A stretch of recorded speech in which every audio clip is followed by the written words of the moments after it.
जगदम्बा मैया की जय हो। आज जड़ जादे हैगा शायद सब भक्तों का मुखम पे जय लभो धीरे धीरे डरन मरन कुणी। जय जोर से कहोगे तो शरीर में भी गर्मी आएगी। बोलो भगवती मैया की जय हो। बिल्कुल चंगा है फिर बैठो। सुस्ती को घर में ही रख के आया करें आप सब लोग, तो भगवान के द्वार पर प्रसन्न होकर और बिल्कुल चंगा होकर बैठना चाहिए। जिस अवस्था में हम बैठते हैं भगवान के द्वार पर, प्रभु उसी तरह का आशीर्वाद हमें दिया करते हैं। जो स्थिति हुई रोलो जीवन भर स्थिति रोल फिर, और जो चंगे सावधान रहेंगे आजीवन चंगाई रहेगी उनको भगवान की कृपा से। तो बहुत सावधान होकर नींद अगर एजली बीच बीच में आंखों के मीन न रहा, सब लोग बिल्कुल सावधान होकर बैठे सज्जनों। भगवान का दिव्य दरबार है और प्रेम पूर्वक कानों से कथा सुने। बोलिए भगवती मैया की जय हो।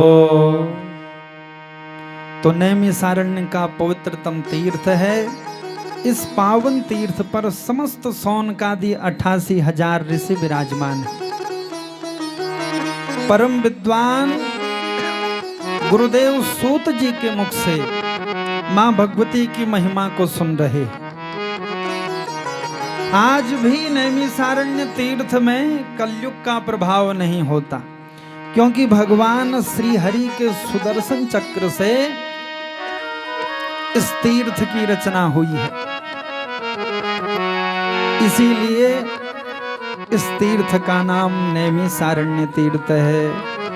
भगवान श्री हरि के सुदर्शन चक्र की निमिष स्थान पर क्षीण हुई थी सज्जनों, तो समय आने पर भक्तों ने इस तीर्थ का नाम नैमिषारण्य तीर्थ रख दिया। लखनऊ जाते समय मार्ग में सीतापुर नाम का एक स्थान पड़ता है, तो उसी के पास में यह दिव्य तीर्थ है नैमिषारण्य तीर्थ, और इसको चक्र तीर्थ भी कहा जाता है। कभी समय निकालें आप लोग जाएं, जैसे चक्र होता है उसी तरह का गोल चक्र की तरह से यह तीर्थ है। इस तीर्थ में स्नान करने से भगवान की कृपा बनती है। कई भक्तजन यहाँ भी जाकर कथाओं को सुनते हैं। यहाँ कथा सुनने का विशेष महात्म्य है। तो इसी पावन तीर्थ पर सौनकादि ऋषि दत्त चित्त होकर भगवान की महिमा सुन रहे हैं। और इधर अपने राज्य में राजा जन्मेजय आत्म शांति के लिए गुरुदेव वेद व्यास जी के मुख से श्रीमद् देवी भागवत जी की कथा सुन रहे हैं। बोलिए भगवती मैया की जय हो। वेद व्यास जी ने ही सज्जनों 18 पुराणों की रचना करी है। मद्वयम् भद्वयम् चैव ब्रोत्रयम् व चतुष्टयम् अनापकुस्कलिङ्गानि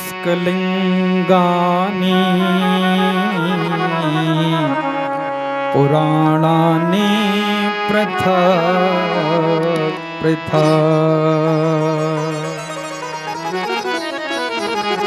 भगवान श्री हरि ने इस पृथ्वी में वेद व्यास का स्वरूप धारण किया और हम सबके कल्याण के लिए 18 पुराणों की रचना करी है। मद्वयम् मौ नाम से 2 पुराण हैं, मत्स्य पुराण और मार्कंडेय पुराण।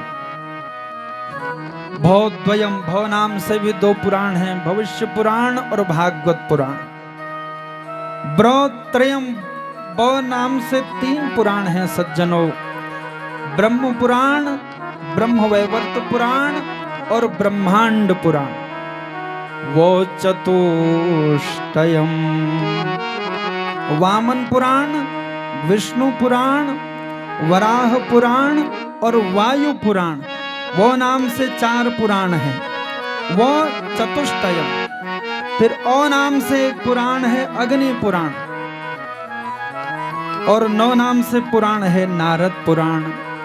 पौ नाम से भी एक पुराण है पद्म पुराण, कौ नाम से एक पुराण है कूर्म पुराण, 100 नाम से एक पुराण है स्कंद पुराण, गौ नाम से एक पुराण है गरुड़ पुराण और लौ नाम से एक पुराण है लिंग पुराण। तो इस तरह से 18 पुराण हैं सज्जन, और 18 फिर उप पुराण हैं। तो वेद व्यास जी ने हम सबको ज्ञान देने के लिए इस तरह से पृथक पृथक पुराणों की रचना करी। तो यही परम विद्वान वेद व्यास जी राजा जन्मेजय को आत्म शांति के लिए इस दिव्य कथा को सुना रहे हैं। बोलिए वेद व्यास भगवान की जय हो। तो जन्मेजय प्रसन्न होकर बड़े भाव से भगवान की महिमा को, मां की महिमा को सुन रहे हैं, प्रार्थना करने लगे। राजा जन्मेजय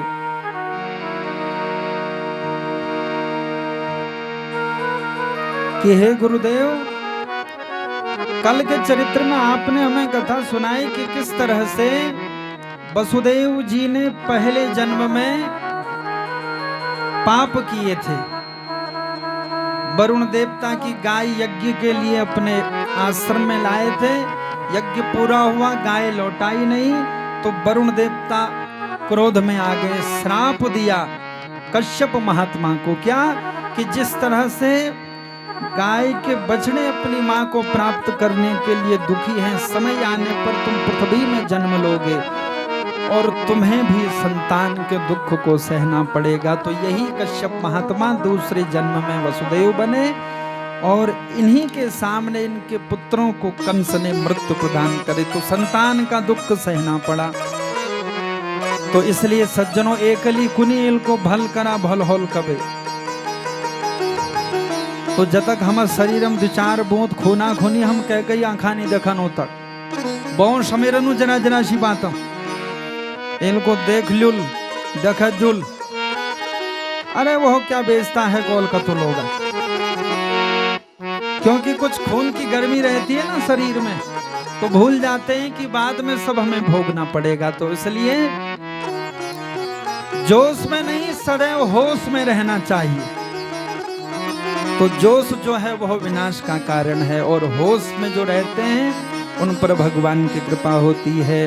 इसीलिए रामचरितमानस में कहा है, काहू न को सुख दुख करे दाता, काहू न को करे दुख कर दाता, काहू न को सुख दुख कर दाता, काहू न को सुख दुख कर दाता, काहू न को सुख दुख कर दाता, काहू न को सुख दुख कर दाता, काहू न को सुख दुख कर दाता, काहू न को सुख दुख कर दाता, निज कृत कर में भोग सब भ्राता, निज कृत कर्म भोग कर दाता, निज कृत कर में भोग सब भ्राता, निज कृत कर्म भोग सब भ्राता। रामचरितमानस जी की दिव्य चौपाई, काहू न को सुख दुख कर दाता, अर्थात संसार में न कोई किसी को सुख देने वाला है और न ही कोई किसी को दुख देने वाला है। हम लोग कई बार सोचते हैं कि पड़ोसी हमें दुख दे रहा है, अमुक व्यक्ति ने हमें बड़ा परेशान किया है। नहीं, कोई किसी को सुख अथवा दुख नहीं देता सज्जनों। निज कृत कर्म भोग सब भ्राता, निज माने अपने, कृत माने किए हुए, अपने हाथों से किए हुए कर्मों के भोग को ही मनुष्य भोगता है। तो पहले जिन्होंने अच्छा किया है, भगवान की भक्ति पहले के जन्म में करी होगी, तो आज अपार सुखों की उन्हें प्राप्ति होती है। और किसी कारण से पहले जन्म में हमने अगर अपराध किए होंगे तो आज वह सब हमें भोगने पड़ते हैं।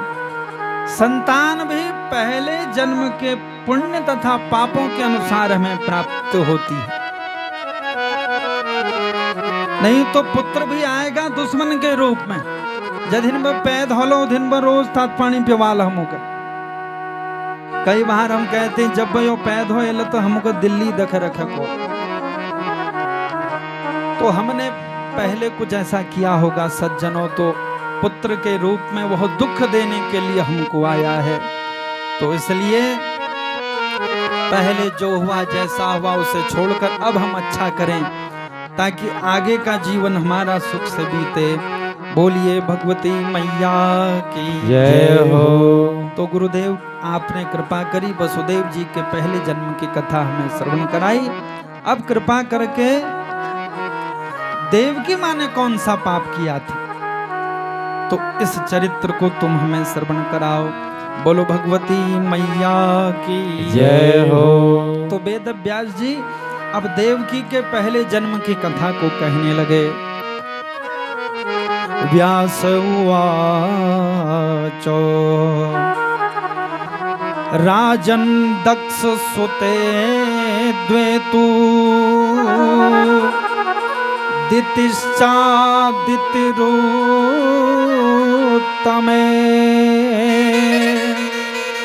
कश्यपस्य प्रिये भार्ये बभूवतुरुक्रमे।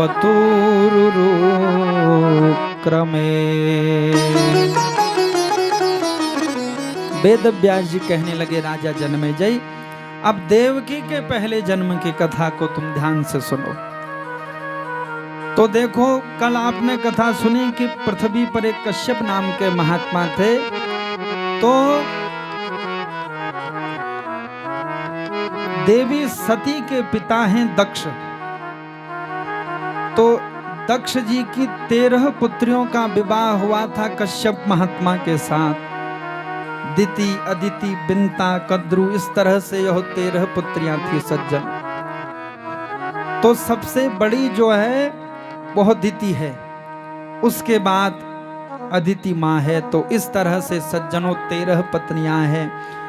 13 पत्नियों के साथ कश्यप महात्मा वन में आश्रम बनाकर रहा करते हैं।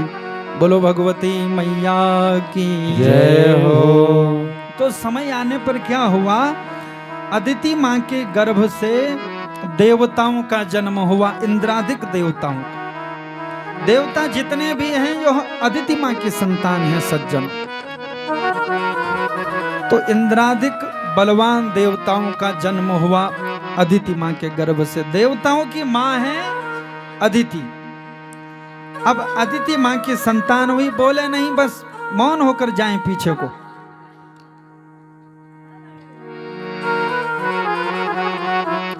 प्रेम से जहां पर स्थान मिले वहीं पर बैठे, बोले नहीं, प्रार्थना है आपसे।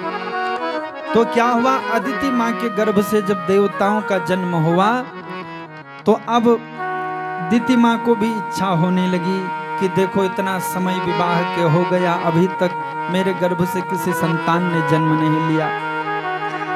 माँ की यही कामना रहती है सज्जनों विवाह के बाद कि मेरी गर्भ भी सफल हो जाए, मेरे गर्भ से कोई संतान जन्म ले ले, पुत्र हो अथवा पुत्री हो, भगवान का प्रसाद मुझे भी प्राप्त हो जाए, मैं भी माँ बनूं। ऐसा भाव प्रत्येक स्त्री का रहता है। अब देखो जब अदिति माँ की संतान हुई, देवता इंद्रादिक बलवान देवता उत्पन्न हुए, तो अब दिति माँ के मन में भी पुत्र की कामना जगने लगी। तो उस समय सज्जनों देखो, जीवन में जो भी कष्ट संकट हो जाकर अपने पतिदेव से कहना चाहिए। जीवन में जिस वस्तु की कमी हो हम पतिदेव के चरणों में प्रणाम करें और उन्हीं से प्रार्थना करें। स्त्री के लिए उनके पति ही भगवान के समान होते हैं। पतिरेव ही नारीणाम देवतम परमम स्मृतम।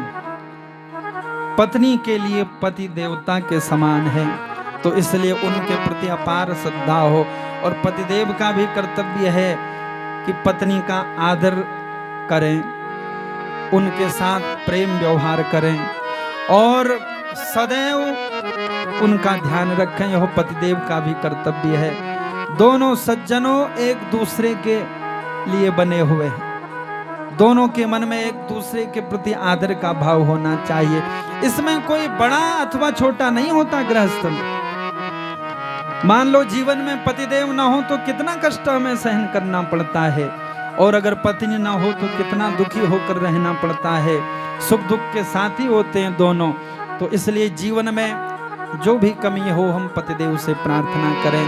तो उस समय अपने स्वामी कश्यप महात्मा के पास गई दिति माँ और जाकर चरणों में प्रणाम निवेदन किया। बोलिए भगवती मैया की जय हो। पति महासिता पांगी पुत्रम में देहि मानदो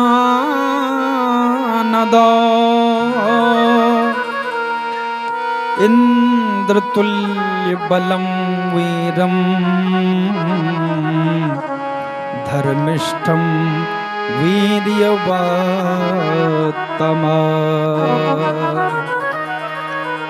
अपने पतिदेव के पास गई, कश्यप महात्मा के पास, उनके चरणों में प्रणाम निवेदन किया। हे स्वामी, आपके चरणों में मेरा प्रणाम है। आशीर्वाद दिया महात्मा ने। हे देवी, आज तुम बड़ी उदास लग रही हो, कौन सी तुम्हें चिंता है बताओ। तो उस समय नेत्रों से जल गिरने लगा। प्रार्थना करते हुए कहने लगी, हे स्वामी देखो, हमारी जो बहन है जिसका नाम अदिति है, उसके गर्भ से इंद्रादिक देवताओं का जन्म हुआ है।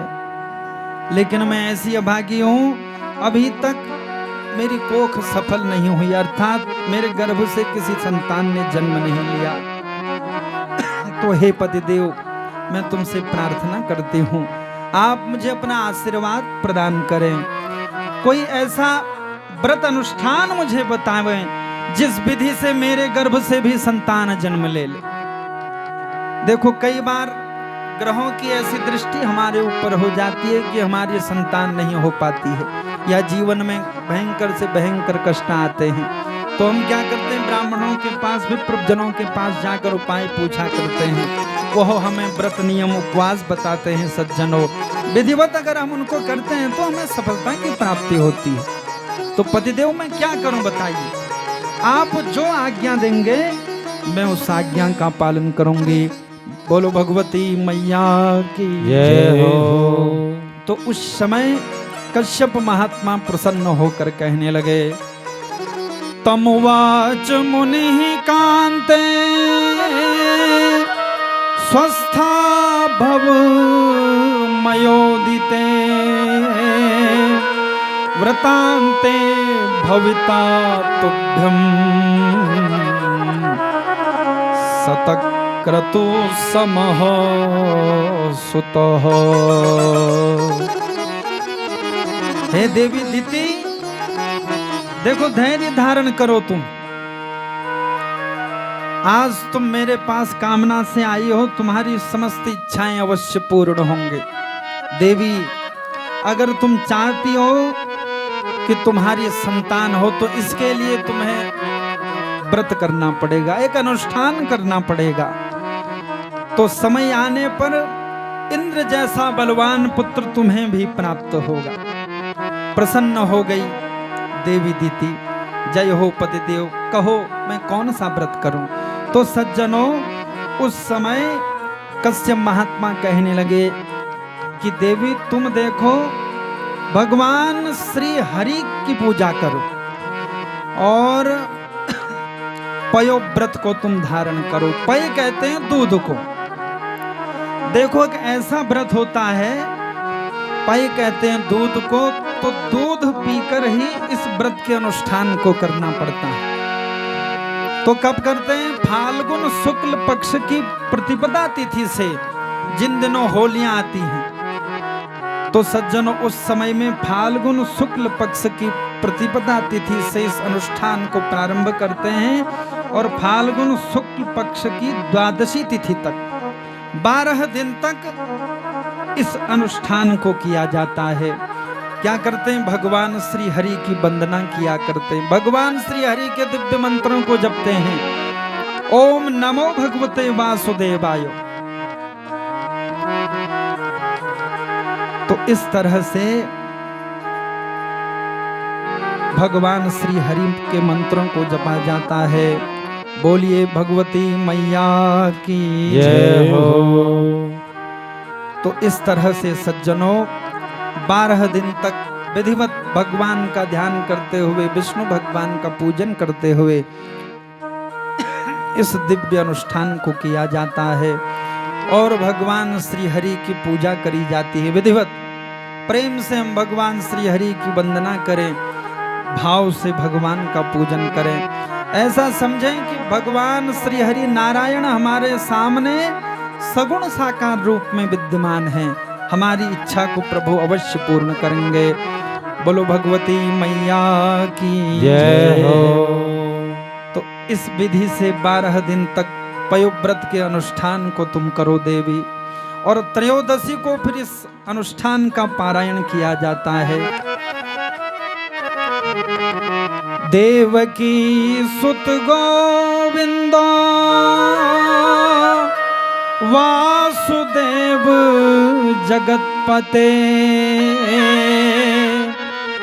देहि में तनयम कृष्ण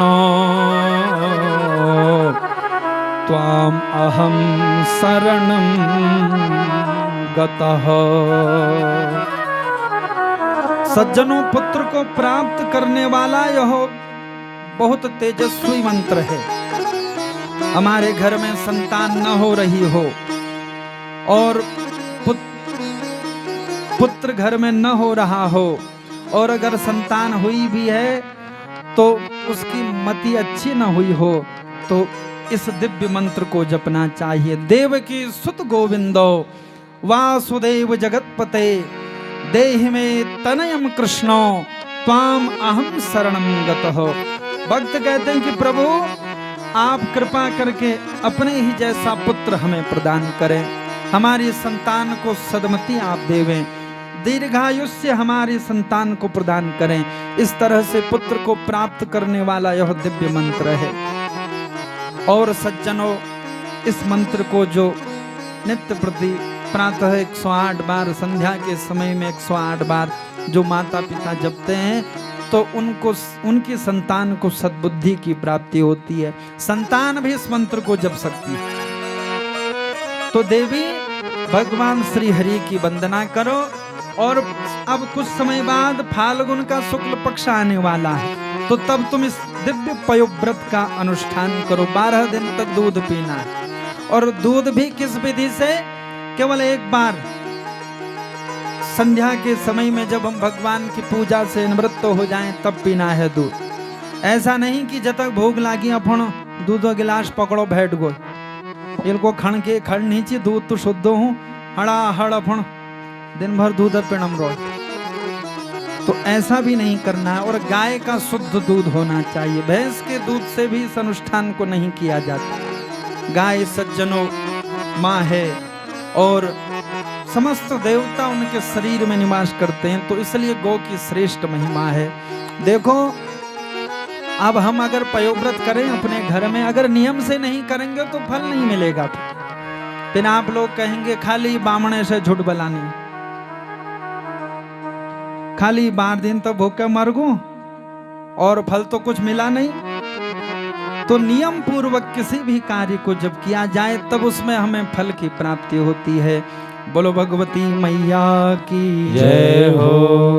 तो देवी यही बात है तुम्हारे लिए, अगर पुत्र चाहती हो कि इंद्र से भी बलवान पुत्र मेरा हो, तो तुम इस दिव्य पयोव्रत के अनुष्ठान को करो, भगवान श्री हरि का पूजन करो। समय आने पर मैं तुम्हें आशीर्वाद देता हूँ, तुम्हें बलवान पुत्र की प्राप्ति होगी। प्रसन्न हो गई दिति माँ, जय हो पतिदेव, चरणों में गिर पड़ी, आपने बहुत कृपा करुणा मुझ पर करी, मुझे उपाय बताया पुत्र को प्राप्त करने का।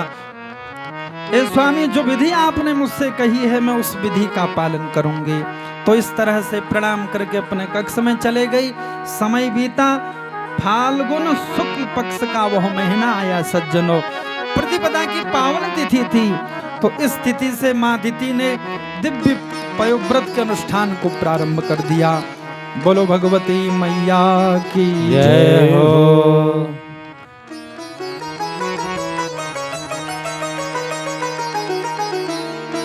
मघवत् सदृशः पुत्रो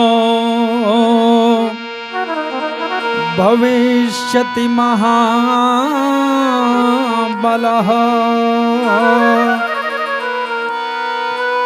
शुभ्रांशु मति दीप्तांगी दितिं दृष्ट्वा तु दुःखिता। अब क्या हुआ, फाल्गुन शुक्ल पक्ष की प्रतिपदा तिथि आई तो देवी दिति ने इस दिव्य अनुष्ठान को प्रारंभ कर दिया। अब 1-2 दिन हुए व्रत को करते करते तो बड़े नियम से करने लगी। प्रातः काल स्नान आदि से निवृत्त हो जाती, प्रेम से भगवान श्री हरि के पूजन किया करती और माला लेकर दिन भर जप किया करती। पुत्र को प्राप्त करना है सज्जनों, तो इस विधि से प्रेम से भगवान की स्तुति किया करती है।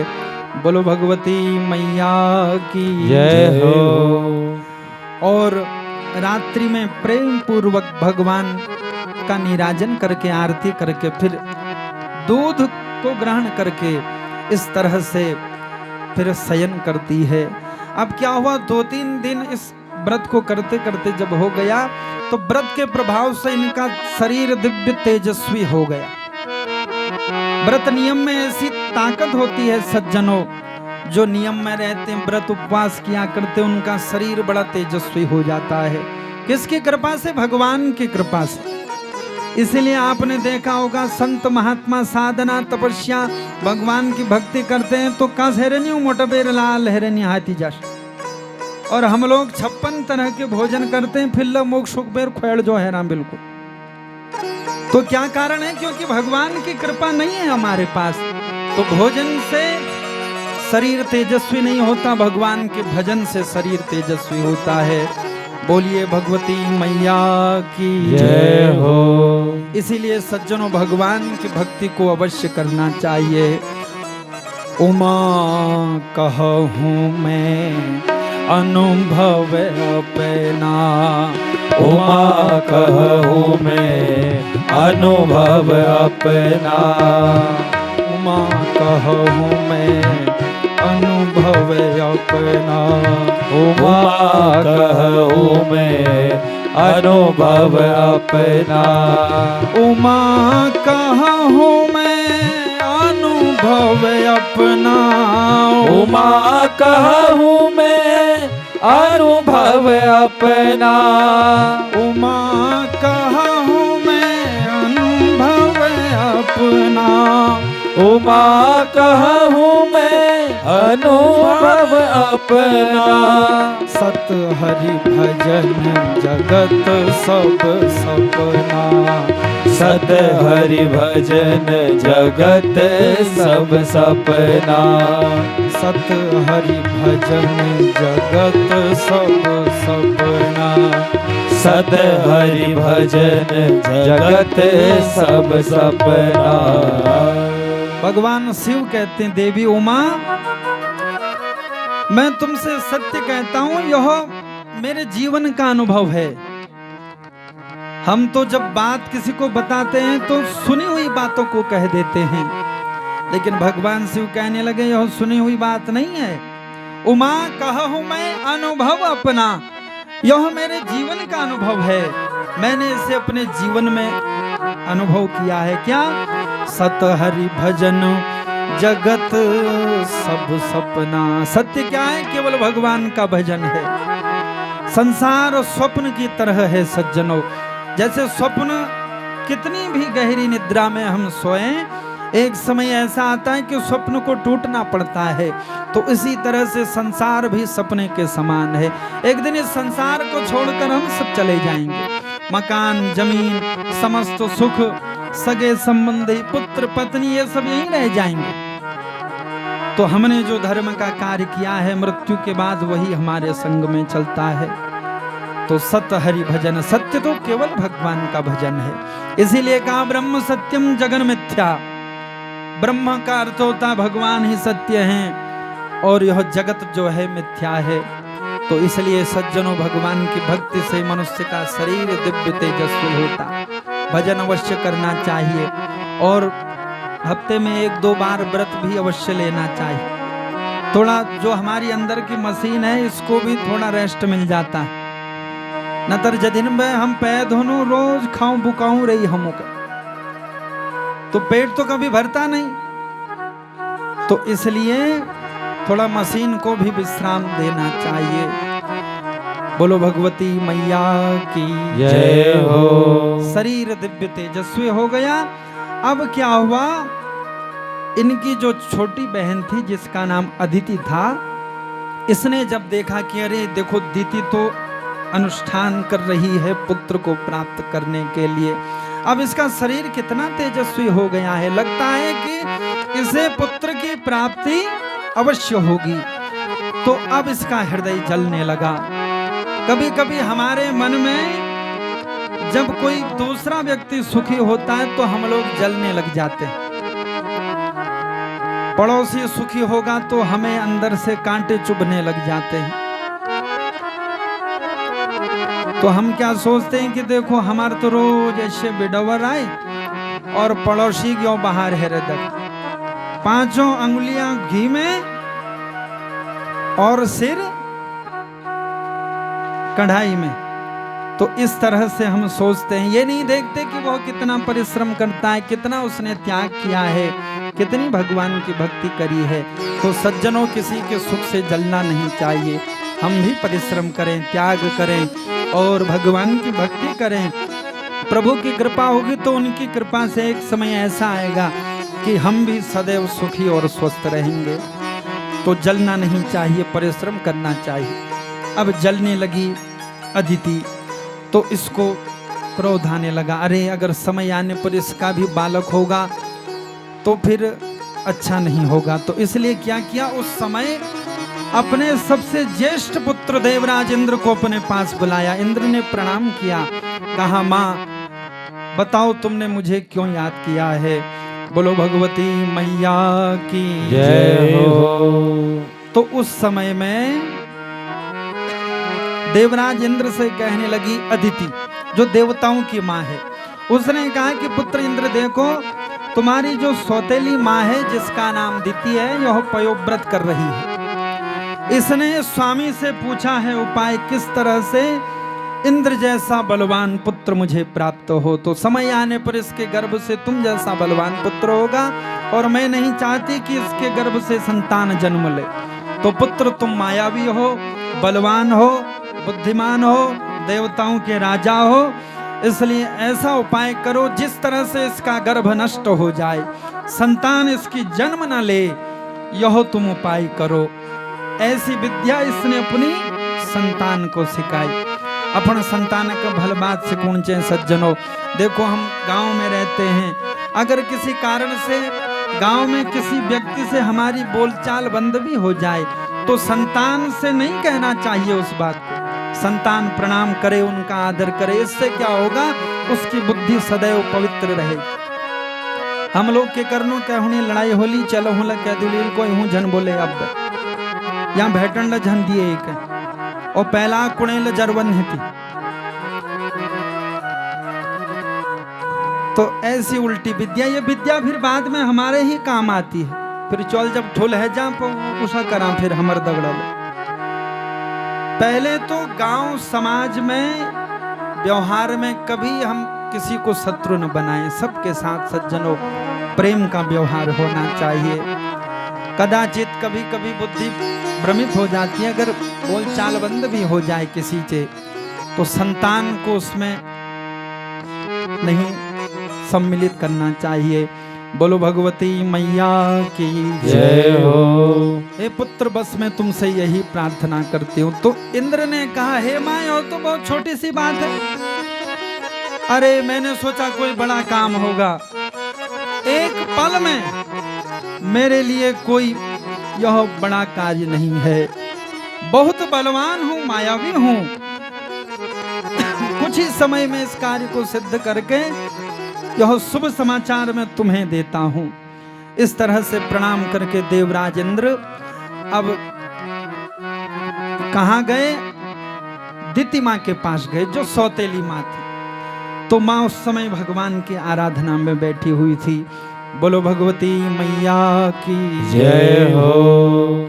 तो उस समय में देवराज इंद्र ने मां दिति के चरणों में प्रणाम निवेदन किया। हे मैया, आपके चरणों में मेरा प्रणाम।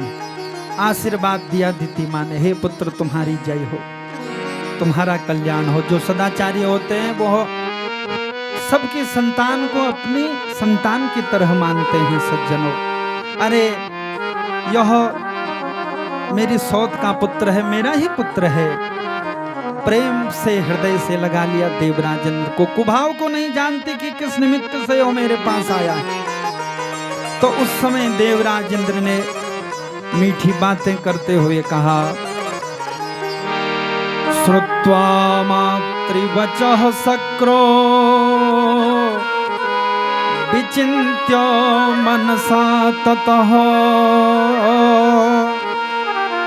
जगामा परमातुः सौ समीपमा पराधिपः।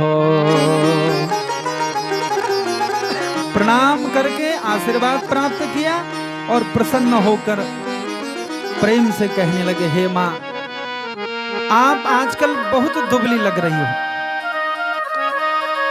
तो क्या कारण है मुझे बताओ। जानता सब है देवराज इंद्र, लेकिन देखो फिर भी मन लेने के लिए पूछने लगा। तो उस समय दिति मां ने यथार्थ बात बता दी। कहा कि पुत्र, मैं तुम जैसा बलवान पुत्र चाहती हूं, तो इसलिए पतिदेव ने मुझे उपाय बताया है। मैं पयोव्रत के अनुष्ठान में बैठी हूँ, भगवान श्री हरि की वंदना कर रही हूँ। भगवान हरि कृपा करेंगे पुत्र, तो समय आने पर तुम जैसा बलवान पुत्र मेरे गर्भ से भी जन्म लेगा। तो उस समय देवराज इंद्र ने कहा कि हे माँ, बहुत अच्छी बात है, लेकिन देखो तुम आजकल बहुत दुबली हो गई हो, और अब मैं तुमसे प्रार्थना करता हूँ, जब तक तुम्हारा व्रत अनुष्ठान पूरा नहीं हो जाता तब तक मैं तुम्हारे चरणों की सेवा करूंगा। तो उस समय दिति मां ने मना किया, लेकिन जिद करने लगे देवराज इंद्र। तो देखो दुराचारी मनुष्य क्या करता है, मीठी बातों के माध्यम से हमें अपने वश में कर लेता है।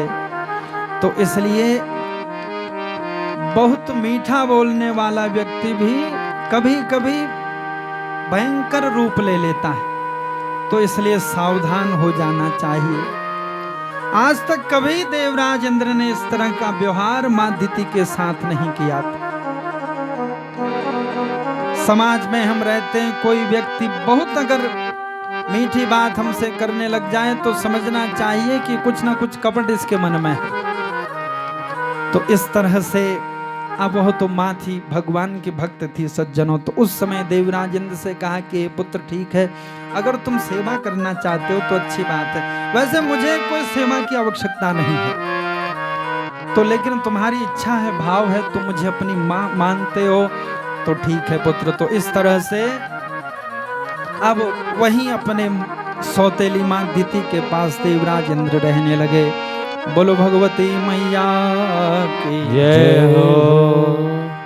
पाद संवाहनम ते हम करिष्यामि पति व्रते गुरु शुश्रूषणा पुण्यम लभते गतिमा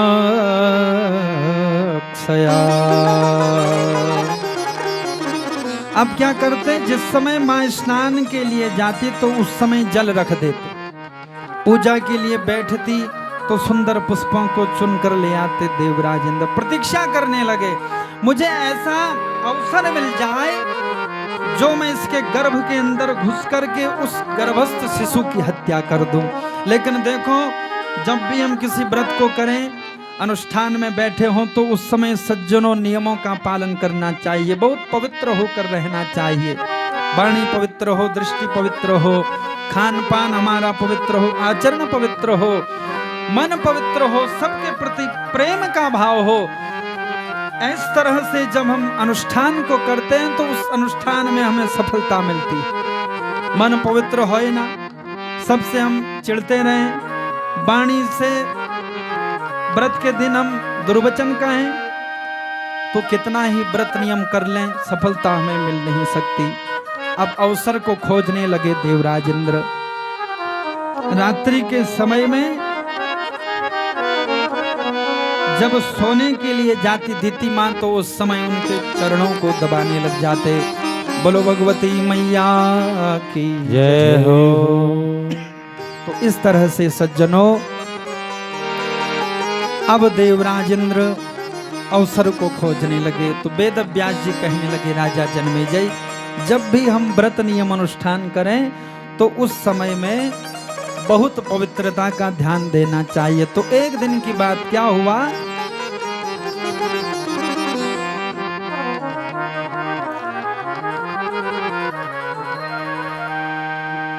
प्रातः काल भगवान की पूजा करी दीति मां ने। अब दिन भर जप किया, देवकी सुत गोविंदो वासुदेव जगतपते देह में तनयम कृष्णो त्वाम अहम शरणम गतः।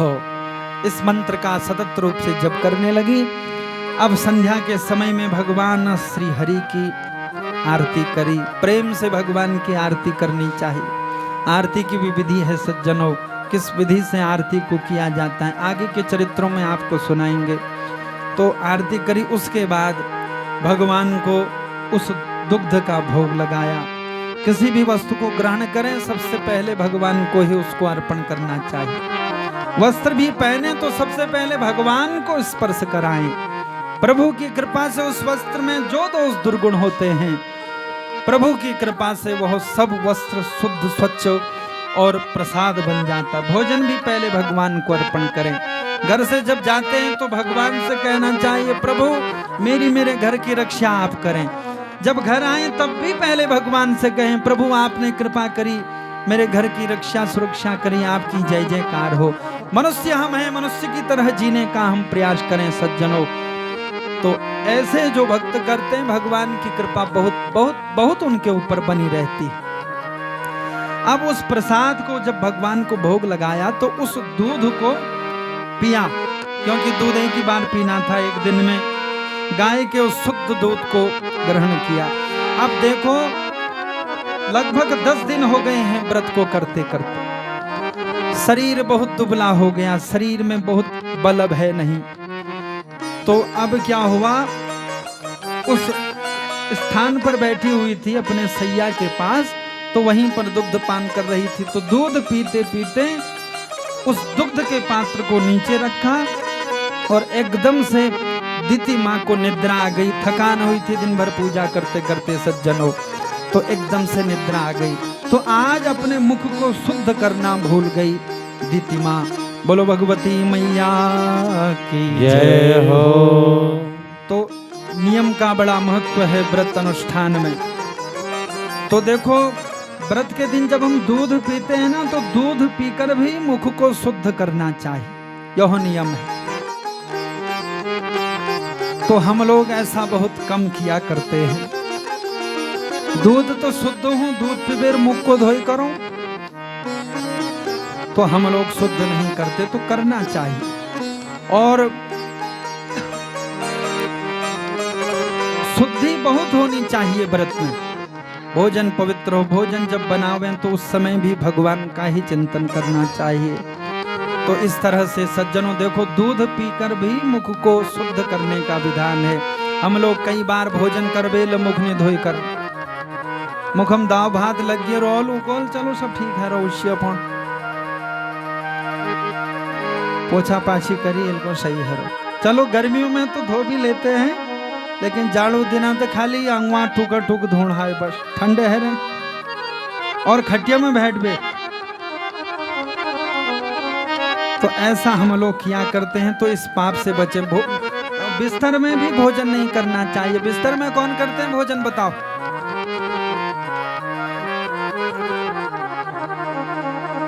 कोखनी बिछोना। जो बीमार होते हैं वह बिस्तर में भोजन किया करते हैं। इनको बीमार है रही, उनका बिछोना में दिद्या कहीं करनी घर बार नहीं उठ सकन विचार, उठला कहीं चक्कर आलो मुंड खड़ी जाल, वहीं पे वद्या उनका दाव रस।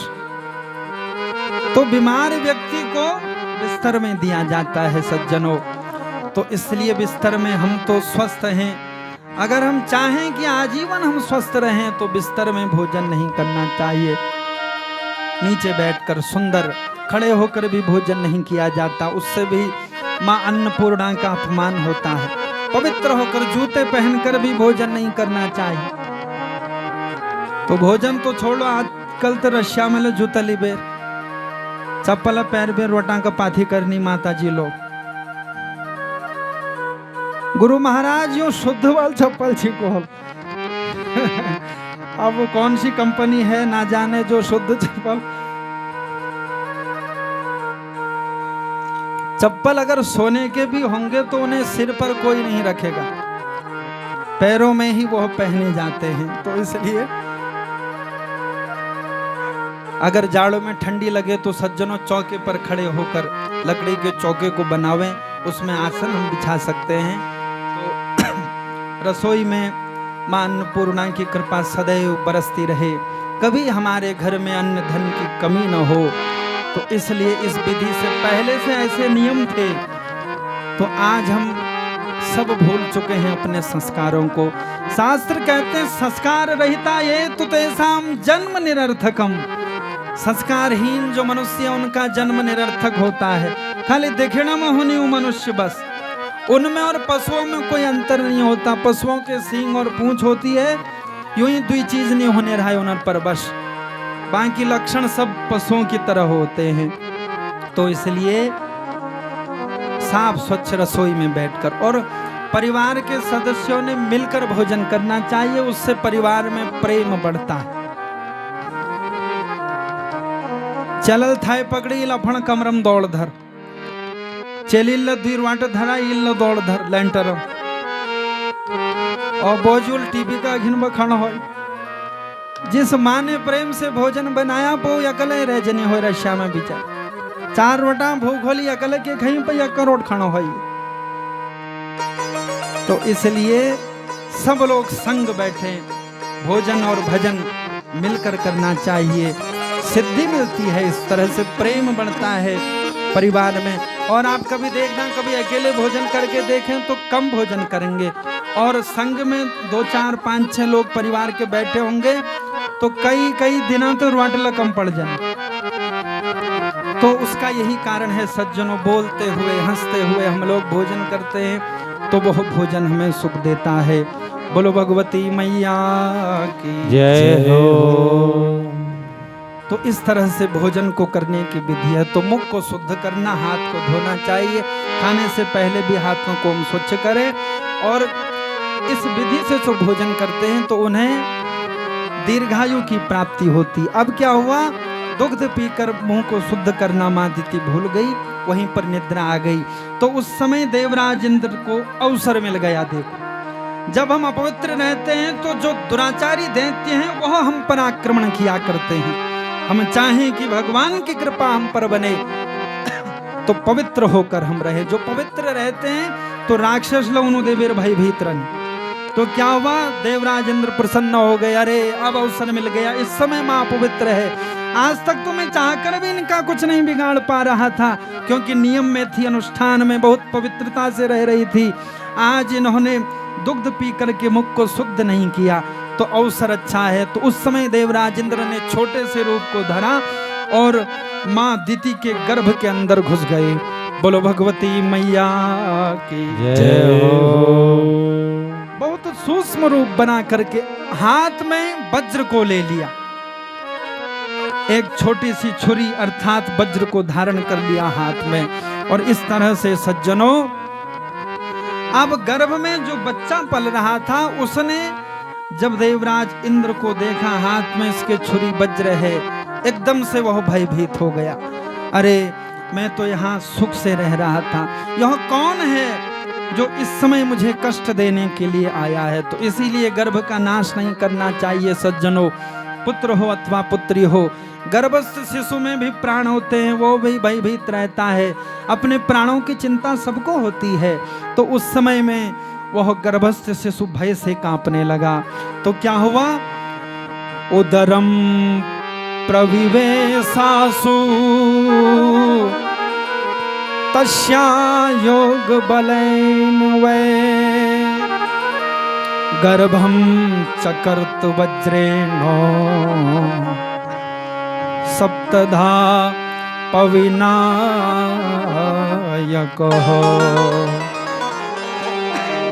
अब देवराज इंद्र हंसने लगे। सज्जनों, निर्दयी व्यक्ति को किसी पर दया नहीं आती। छोटा बच्चा हो, बूढ़ा हो, माता पिता हो, पूज्य जन हो, कुछ नहीं देखता है। निर्दयता ऐसी सवार रहती है उसके ऊपर। तो देवराज इंद्र ने क्या किया? हाथ में उस तीखी छुरी को धारण किया, तो उस गर्भस्थ शिशु के शरीर को काटने लगे। तो इस तरह से क्या किया? उस गर्भस्थ शिशु के सप्तधा पविनायक हो, सप्तधा कहते हैं 7 को, इस तरह से उस गर्भ में पल रहे बच्चे के 7 टुकड़े कर दिए। बोलो भगवती मैया की जय हो। समस्त शरीर कांपने लगा, उस शिशु का रोने लगा और मुंह से मारुद मारुद, मुझे मत मारो मत मारो, इस तरह से वह कहने लगा। तो सज्जनों, उस समय में देवराज इंद्र को दया नहीं आई। सोचा कि अरे यह तो अभी भी नहीं मर रहा है। तो पुनः क्या किया? चाकू से सकलानि पुनः सप्तो सप्तधा कर्तितानि चो। अब 7 टुकड़े हो गए थे, तो प्रत्येक टुकड़े के फिर 7 टुकड़े कर दिए। तो इस तरह से कितने भाग हो गए? 7 सत्ते कतहूं 49 होता है। तो इस तरह से उन 7 भागों के भी 7 भाग, प्रत्येक भाग के तो 49 भाग कर दिए। और इसके बाद भी वह मरे नहीं। तो देवराज इंद्र को बड़ा आश्चर्य हुआ।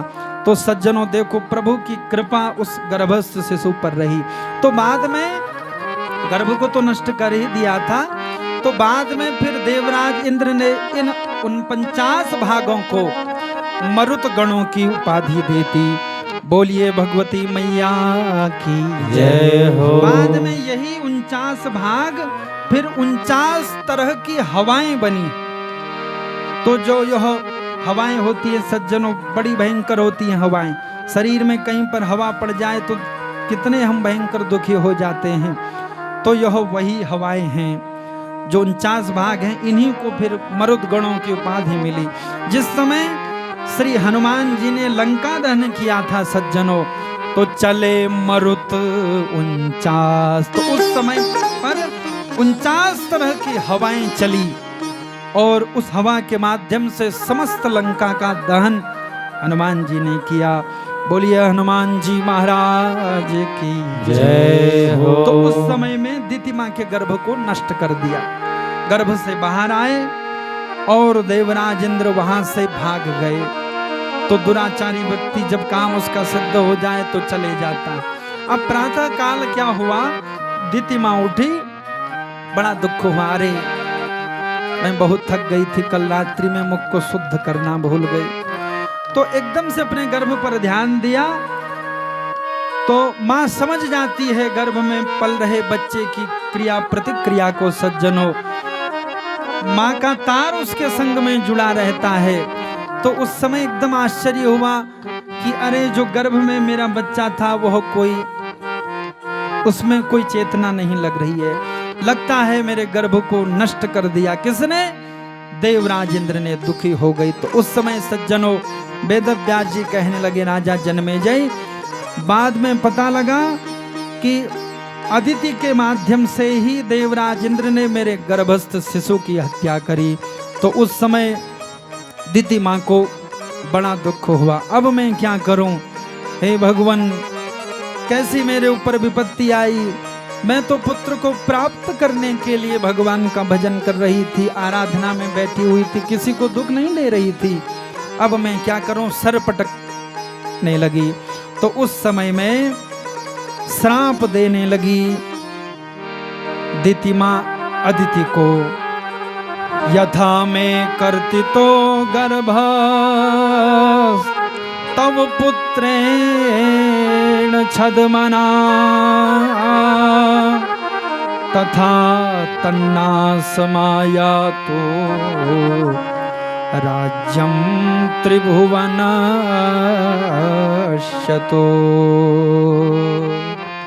तो उस समय में क्रोध आ गया, मेरे गर्भस्थ शिशु की हत्या कर दी। रोने लगी दिति मां और श्राप देते हुए कहने लगी कि हे अदिति, हे सौत, जिस तरह से तुमने छल पूर्वक अपने पुत्र के द्वारा मेरे गर्भ को नष्ट किया है, मैं श्राप देती हूं। देवराज इंद्र ने मेरे गर्भ को नष्ट किया है, तो देवराज इंद्र का जो समस्त राज्य है वह सब नष्ट हो जाए। त्रिभुवन की जो संपदा उसके पास है वह श्री से हीन हो जाए। श्री कहते हैं लक्ष्मी को, अर्थात देवराज इंद्र के जीवन में दरिद्रता आ जाए, ऐसा श्राप दिया। और हे अदिति, तुमने मेरे गर्भस्थ शिशु की हत्या करी, इसलिए मैं तुम्हें भी श्राप देती हूँ। जिस तरह से आज पुत्र के दुख से मैं दुखी हूँ, समय आने पर तुम पृथ्वी में जन्म लोगी और तुम्हें भी इसी तरह से जब संतान जन्म लेगी तो तुम्हें भी संतान के दुख को सहना पड़ेगा। बोलो भगवती मैया की जय हो। ऐसा भयंकर श्राप दे दिया। सज्जनों, वेद व्यास जी कहने लगे, राजा जन्मेजय, समय बीता, यही अदिति दूसरे जन्म में देवकी के रूप में पृथ्वी पर जन्मी और समय आने पर इसका विवाह वसुदेव जी के साथ हुआ। कंस की यह चचेरी बहन थी। आकाशवाणी ने कंस को भ्रमित किया था कि जिस बहन को तो प्रसन्न होकर छोड़ने के लिए जा रहा है, इसी के गर्भ से तेरा काल जन्म लेगा। मारने का प्रयास किया। उस समय कंस ने अपनी बहन को, वसुदेव जी ने तलवार पकड़ ली। अरे कंस, इतने बलवान हो, अबला स्त्री पर अपने बल का प्रयोग करोगे? क्या कहेगा संसार? तुम्हें इसकी संतान से दुख है, समय आने पर मैं इसकी संतान तुम्हें सौंप दूंगा। तो इस तरह से सज्जनों, दुराचारी कंस ने बाद में वसुदेव मां देवकी को कारागृह में बंद कर दिया। और अब देखो, जब भी गर्भ से संतान जन्म लेती है तो उसी समय उस नवजात शिशु को वसुदेव जी देवकी मां के हाथों से खींच कर ले जाते हैं। रोती है, छोड़ती नहीं है। हे पतिदेव, आप कैसे पिता हो? संसार में तुम जैसा पिता कौन होगा जो अपनी संतान को दुराचारी काल कंस को देकर आएगा। लेकिन सज्जनों, वचन दिया था, जो भगवान के भक्त होते हैं वह वचनों की रक्षा किया करते हैं। तो उस समय रोती है, सर पटकती है। उस छोटे से नवजात शिशु को वसुदेव लेकर कंस के पास जाते हैं। तो इस तरह से दुराचारी कंस ने मां देवकी के सामने उनके 6 पुत्रों की हत्या करी। 7वें गर्भ को संकर्षण विधि के द्वारा जो नंद बाबा की दूसरी पत्नी थी, जिनका नाम यशोदा था, उनके गर्भ में स्थापित कर दिया था। बोलो भगवती मैया की जय हो।